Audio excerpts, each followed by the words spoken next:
Welcome back to Project 365. Corey here talking HR. This is going to be a fun question today. Talking about if your employees don't respect you, how do you make your employees respect you?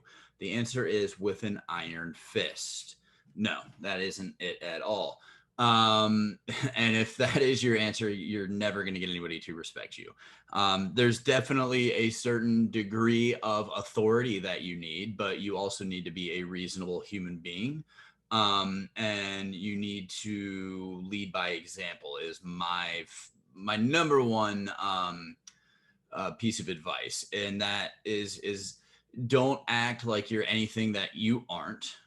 Understand what you're good at, what you're not good at. Give praise where praise is due, even as awkward as it might be for somebody like myself. And just be reasonable, be fair. Like you don't want to show favoritism. You don't want to pick on people. You don't want to treat people like you don't want to be treated. A lot of times for people, and I've seen it so many times, and especially in my careers in restaurants, is the minute that somebody gets pushed. I even did this when I was a young manager. When I first kind of got a management job, like I was, oh, I'm the manager, everybody else. No, nobody has to listen to you. They have to listen to you if they want to keep their job. But even if you just got promoted to some sort of management role, you really don't have any authority to fire anybody. So going in and just like you're having like worrying more about what your reputation is going to be, not like you don't want to be the most popular person in the office or in the store, or the warehouse, where it is that you're working. You don't want to like do that, because then people will just walk all over you if you're trying to just win friends and be their best friend and all of that. It's kind of, you want to be that it might not be one of your parents, but maybe a friend's parent or something like that, where they're stern.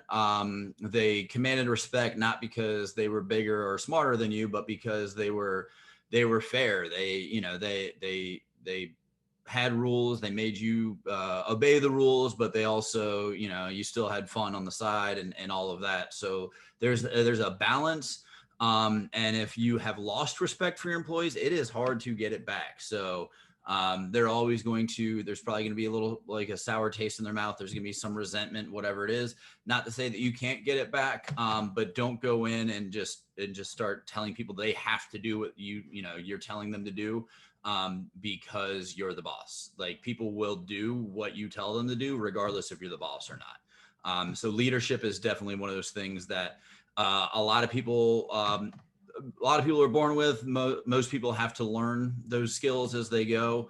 But that's something, if you're going to invest in yourself, is getting some leadership development if you believe there's a problem with people respecting you as an authority.